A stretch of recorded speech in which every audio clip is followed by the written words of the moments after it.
we're going to talk a little bit about curriculum, and we're going to talk about how it works in line with goals and vision and how that can all come together.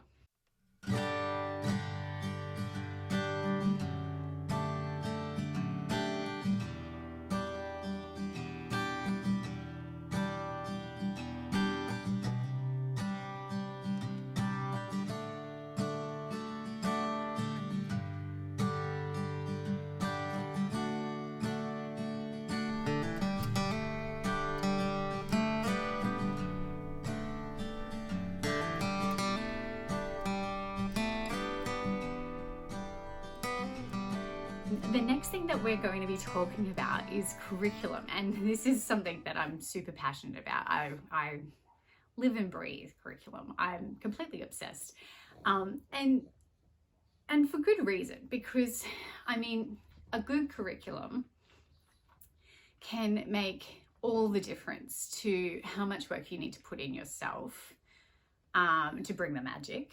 I'll talk a little bit about that later. But a good curriculum can set you up for providing great samples, or it can provide so much joy to your kids and to you. And the way it's worded, the way it's set out is so important. Okay, so when I first started homeschooling, I was completely overwhelmed. Just for some context, I'll put a link in the notes below, because it kind of it's a long story, and I don't want to take up too much time in this video explaining the context of how we went about, starting to homeschool. But it was not planned. It was not something that I decided to do, and worked towards that, getting to that point. It was sudden, it was instant, and I was not prepared. So that's the context of it. If you want to know a little bit more about that, there's a blog post below. Follow that link and you can have a little read of our story. So when we first started homeschooling, I was not prepared, and I really was blown away about how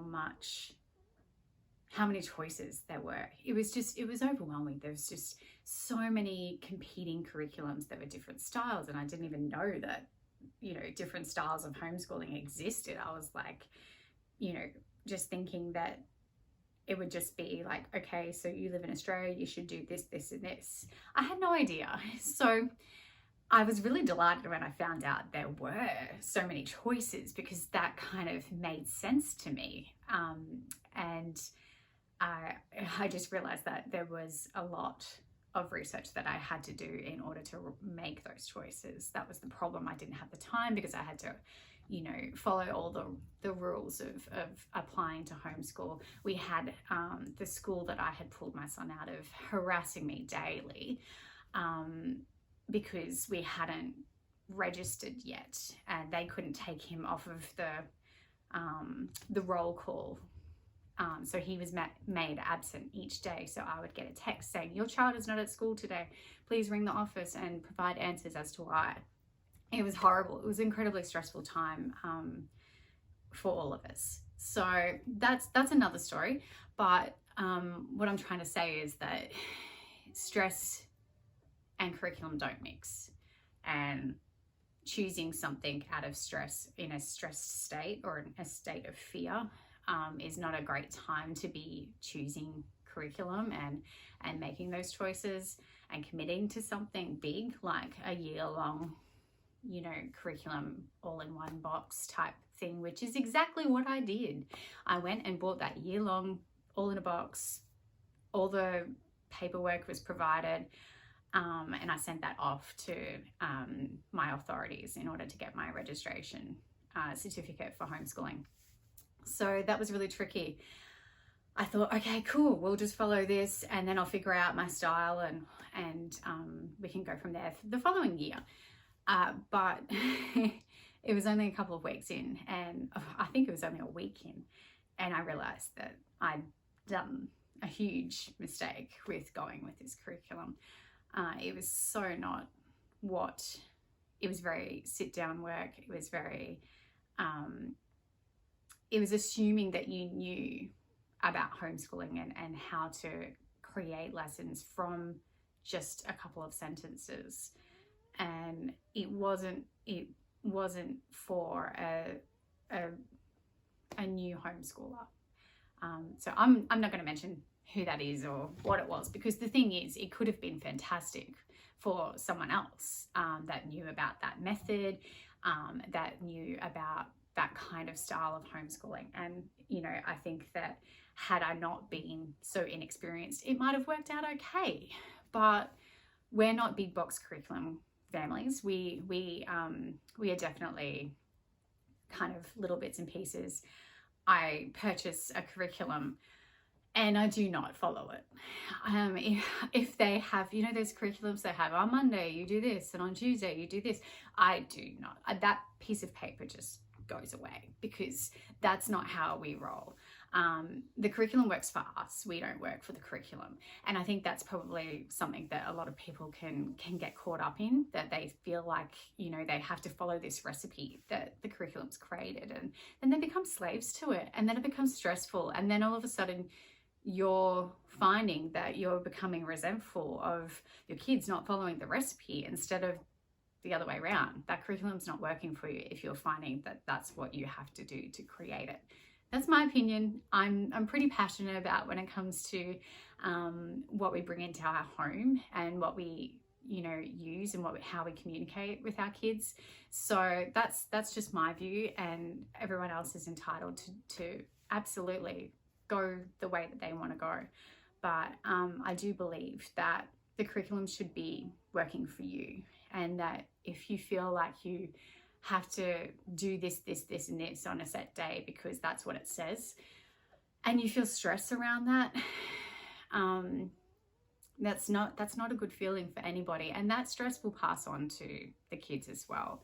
I've done it. I've felt that, and it never results in a positive outcome. So when it comes to talking about my favorite kinds of curriculum, it is absolutely hands down unit studies, for a couple of reasons. But the biggest reason is, and especially for new homeschoolers, the biggest reason I recommend starting off with a unit study is that it covers a range of ages. So if you're a big family and you've got multiple children to teach, having that flexibility with that age range is amazing.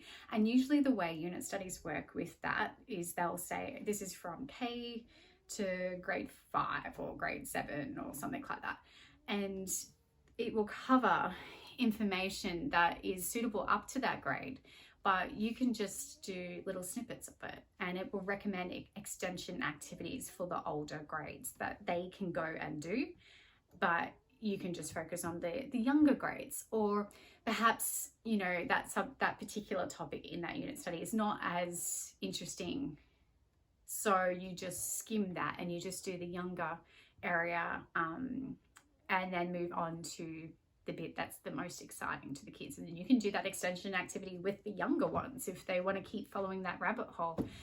It gives you a huge variety of information to work with, and you can pick and choose what you do.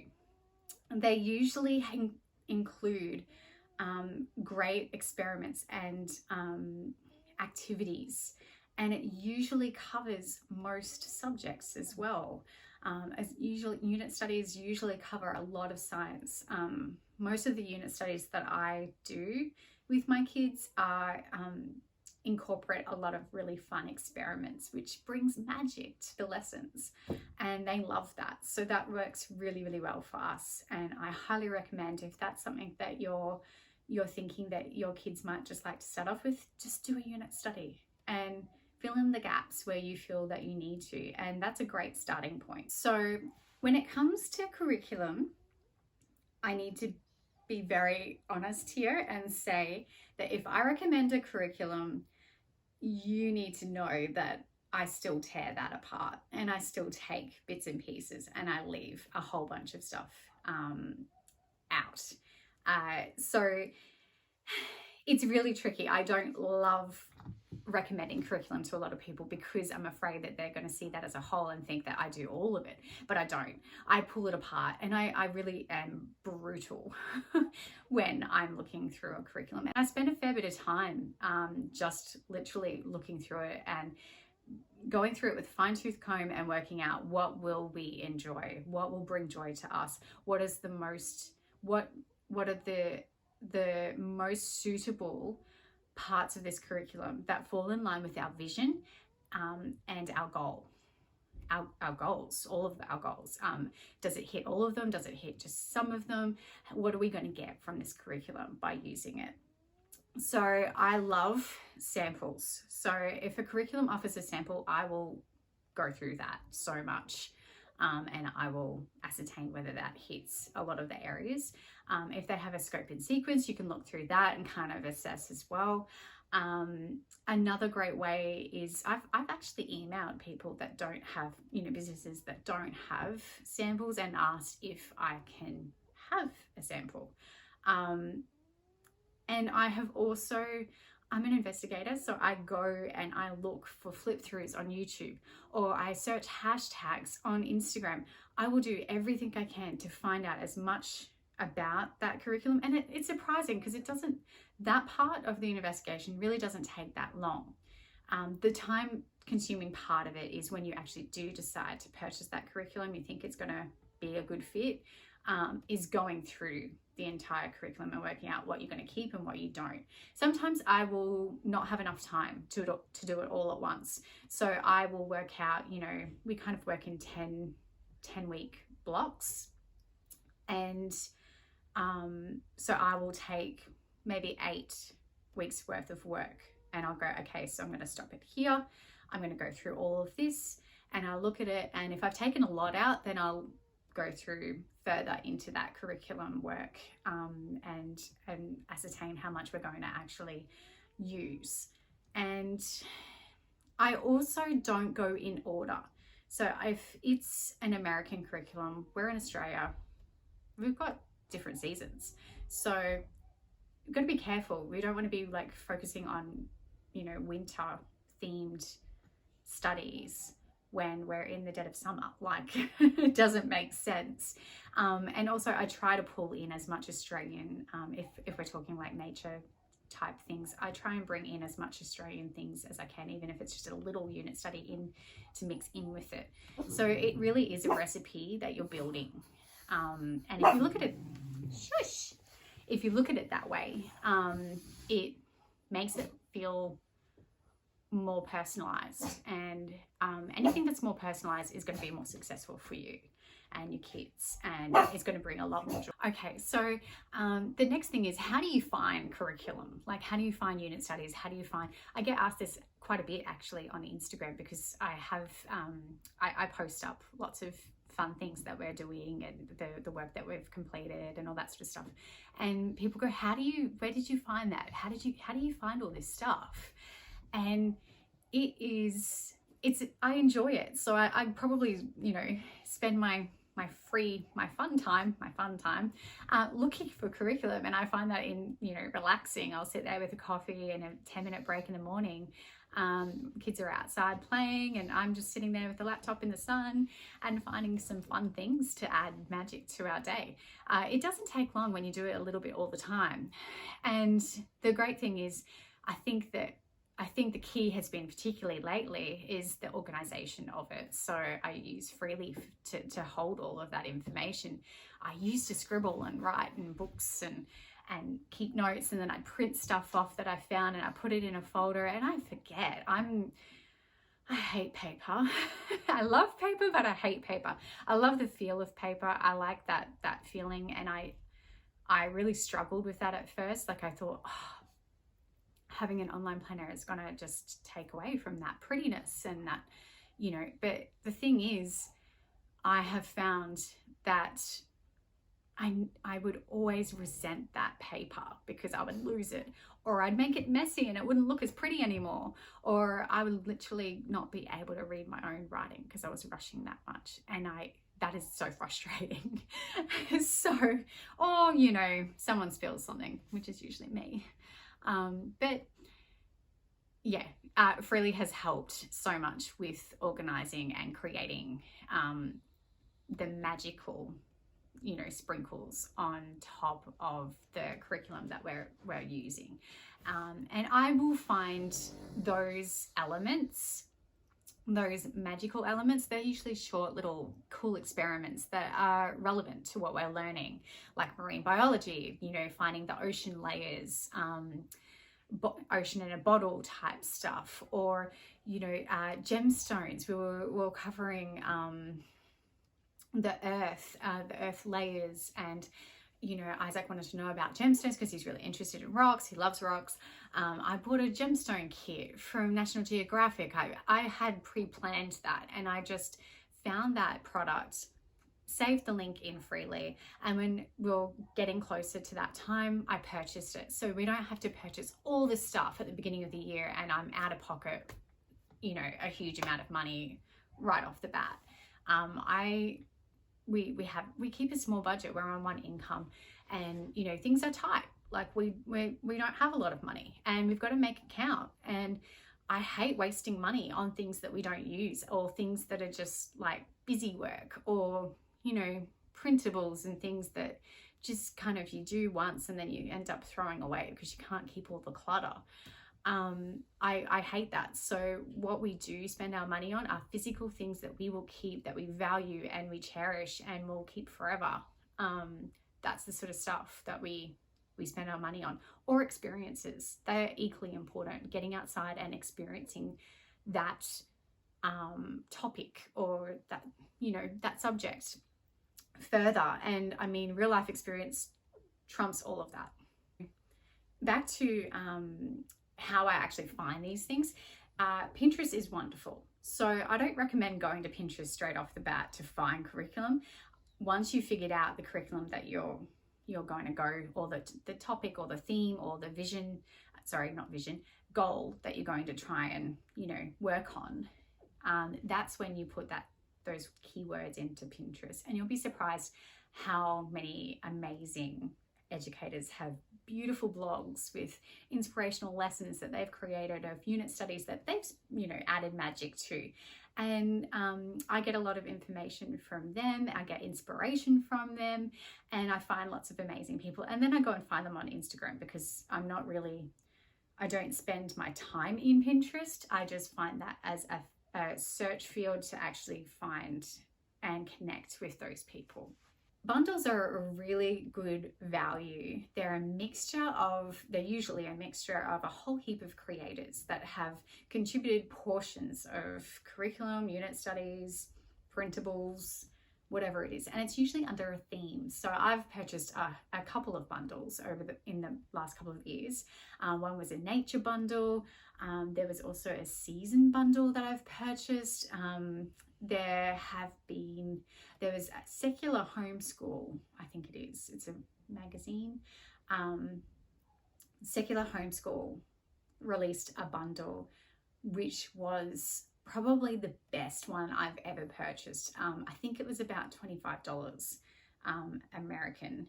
And I found that the best value because I found at least 3 amazing curriculums on there that they just shared a little portion of that curriculum. So I got to test it out and they were fantastic. So bundles are a really good start to just kind of figure out what style you like. And they're kind of seasonal too. So whenever the season changes, there's usually a new bundle going around. And I'm aware of those through Instagram. So if you're on Instagram, make sure you're following people that are creators that participate in those bundles. I'll leave a few little links in the description below where I have seen some of those people that I follow that are participating in those bundles, so that you could perhaps follow them too and get in on those really good deals. Podcasts are a really great way to find out about curriculums or great little kits and bits and pieces or subscriptions and things like that. Homeschool Sisters was probably my favorite podcast to find out about what kind of new curriculum there is in the market. Okay, so one of the biggest factors when it comes to curriculum, like I've talked about how you can kind of get stuck in purchasing a big box curriculum, and that, you know, to be wary and careful around that. But there's also this other element that I really need to mention, that is kind of connected to that. When we're purchasing curriculum, or when we're looking for new curriculum, I find that it's usually when we're low. And it's usually like a problem or something that we're trying to solve, and we think that curriculum is going to solve it. And that's because marketing has this wonderful little approach in fooling us into thinking that they're going to fix all our problems, that curriculum is going to fix this.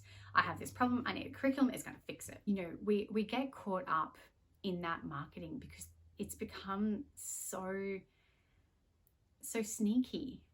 At the essence is we need to be aware of how we're feeling when we're shopping, when we're looking for curriculum, or when we think that we've found something that we like. Why do we like it? And this is the most important part.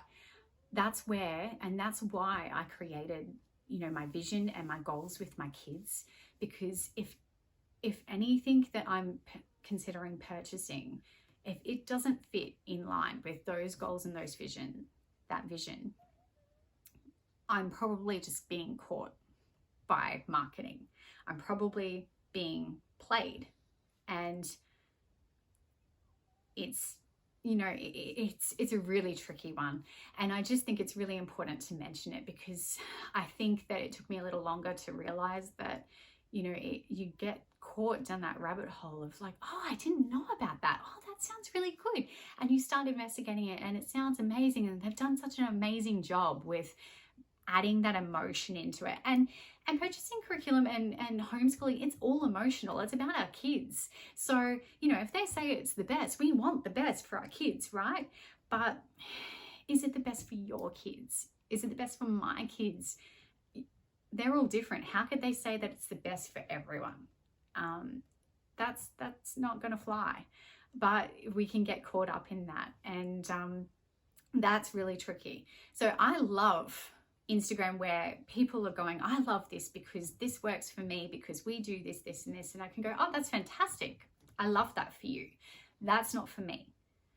And that's simple, you know, that's clear. I love people sharing what's working for them. And if they're getting sponsored for that and they're getting a little kick out of, you know, selling that to someone else that would enjoy it, that's great. That's fine. I'm cool with that. That works for me. And I love hearing about what new stuff is out there. That's fine. But it's when we kind of get caught in these stories of, you know, if you have this problem, this will solve it. And that's where we've got to be really careful. So I just wanted to say my thoughts on how we need to just check in before we go and add to cart and put in all our details and purchase that stuff. Let's just make it, you know, I'd like to make it a rule that I check in with my goals for our family. Is this realistically going to work for us? And then that's usually a yay or a nay, and I feel like I can be rest assured that I'm not just giving my money away. So I thought I'd share a couple of things of what we're actually working on, what we're thinking about purchasing for in line with our goals and our vision. If you haven't seen that video, I'll link it so that you can go check it out. But I did a video a little while back on how I create a vision for our homeschool and our goals that work in line with my kids. We collaborate together to make those goals together. And they're not your traditional kind of goals. They're goals that are kind of, you know, really personal. And I haven't shared all of them because they are personal, but I have shared the ones that we're okay with sharing. We decide that as a family.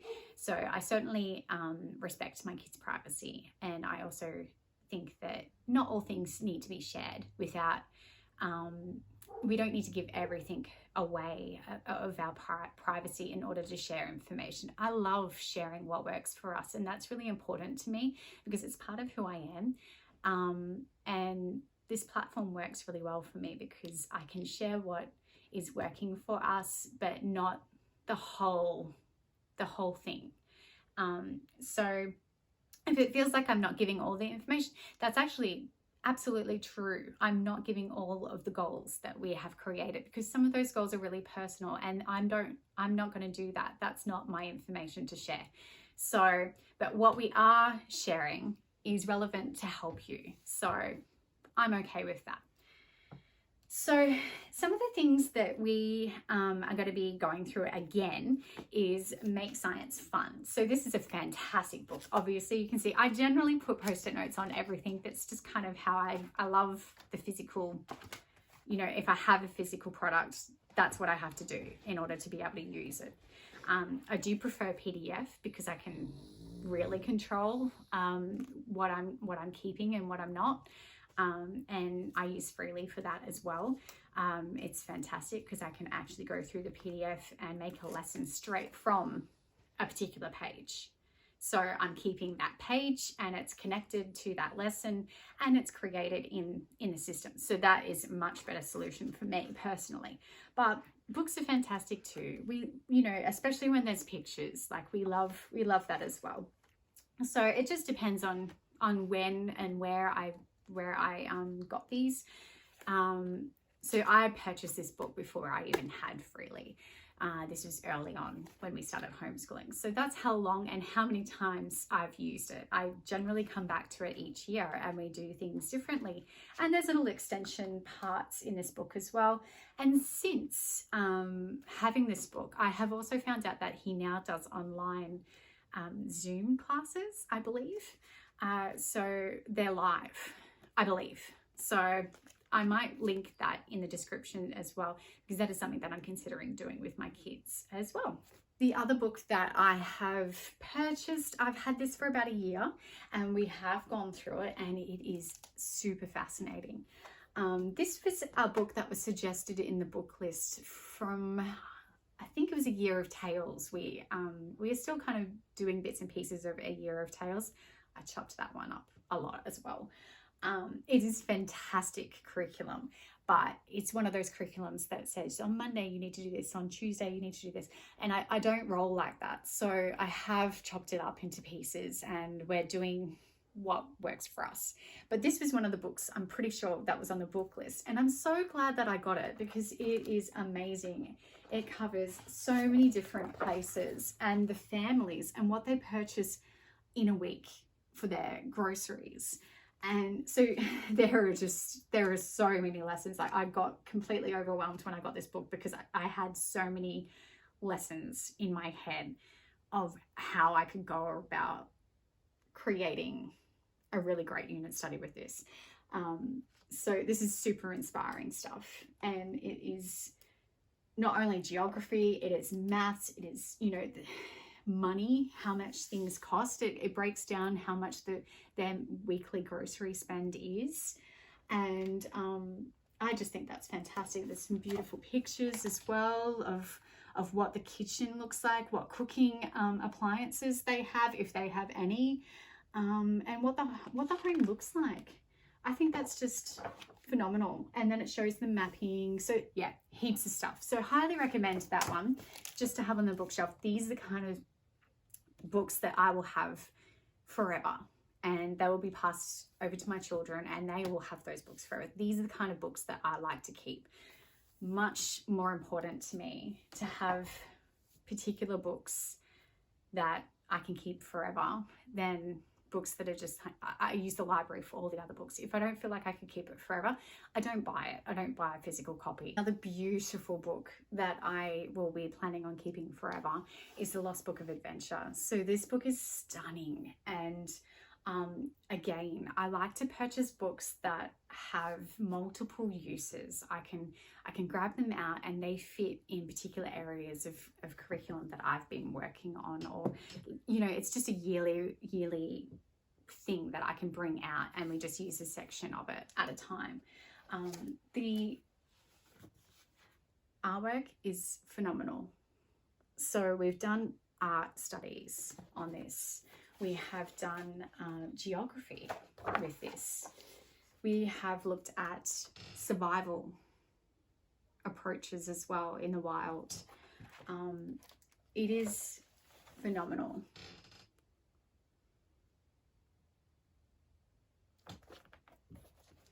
and I'm sure that we will be using it again this term. I've got a couple of ideas for it. So one of the curriculums that I'm considering purchasing is a camping curriculum from, I believe it's Campfire Curriculums. Because one of the goals is, and it's also in line with our vision, is to spend more time in the outdoors.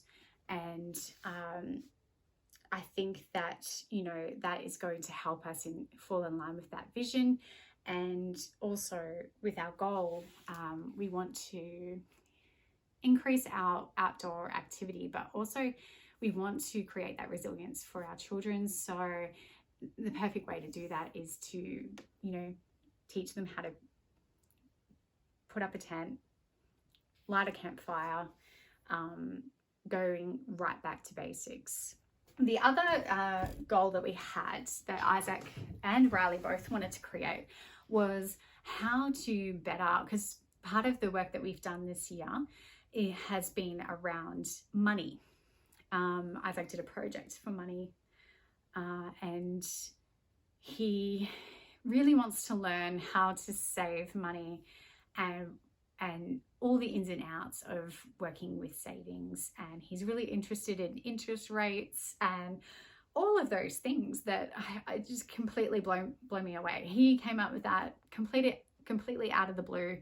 I wasn't expecting it at all, but that's what those meetings are all about. When we have our family meeting around setting our goals, they can come up with all sorts of things, and it's just something that they were pondering and I didn't know about it, and they came up with that. And I think it's an amazing goal, and I'm looking at a couple of options for that. Simply Charlotte Mason have this kind of like a unit study, and it's called My Pet Shop, I believe. I'll link it in the description below. Everything will be linked in below, anything that I mentioned. So this particular one looks really good. Now, I'm not sure it's going to be appropriate for my younger learner, but my older one, he's 10, and he's really savvy with maths as well. So I think he'll be able to really go fully into this curriculum. So it's basically running a business. It teaches them all sorts of things like how to write a check, how to balance at the end of the day, all sorts of things. So I think he's fully ready for something like that. And I think it'll give him a huge appreciation for how money is made and how much things cost, because it's going to be working on making sure that he's keeping his stock levels in check, and how much he's actually having to spend to purchase things in order to on-sell them, and what the markup is, I'm imagining. So from what I've seen, they actually offer little samples on the website as well. So I've also found a couple of flip throughs on YouTube, which were helpful. But from what I can tell, it's not a huge curriculum. I haven't seen it everywhere. It's just something that I stumbled on in my little, investigations and thoughts. I thought it would be a really great curriculum. I wasn't sure if anyone had made it, and I found it. So it looks really good. So I'll let you know if we end up going with that. But I'm pretty confident it's going to be a good fit. The other one that I thought that will help with my younger learner, and I think it should work in well with this curriculum for Isaac as well, is the Barefoot Investor family book. So I haven't got that one yet, but I'm pretty confident that that's going to work for us. I have his first book. It's really good. It's really easy to read as well. So I think that the kids will find it quite easy to follow through. And I think it might have some really great tips that they can take on there too. But I think also just the fact that, times have changed, and things are a lot different to how I used to go through with savings and the processes that we did through school with the little Dolomite Commonwealth Bank type stuff. That's all changed. It's completely different now. So it makes me feel old. But I guess that I am, I don't know. But I think that the important thing is that I want them to know how to be savvy with money and how to keep on top of that, and making sure that you're not spending more than what you're getting later on in life, and just having a respect for money. That's probably the biggest thing. Respecting how hard it is to earn it, and how easy it is to give it away, and creating those little checks. So guys, that's it. That's all the information that I have to offer in terms of, so far, purchasing curriculum, choosing curriculum in line with your goals and your vision, and keeping in mind, you know, around that reporting time and what could be good samples for you, or, you know, take that information and hopefully it applies to you in some way, shape or form. I'm constantly evolving my approaches to things, and I love learning about what everyone else does as well. So this is not going to be a channel that tells you exactly what you should be doing, when you should be doing it, how you should be thinking.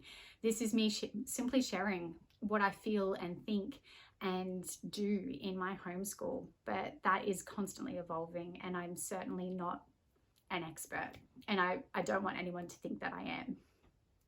Thank you so much for watching. I really love spending time chatting and talking about things that are working for us, and I hope it really does help you. I hope that maybe you've got a few takeaways from that, you know, purchasing curriculum, finding curriculum, and hopefully maybe you might think about dropping some of the stuff that you have that isn't bringing you joy.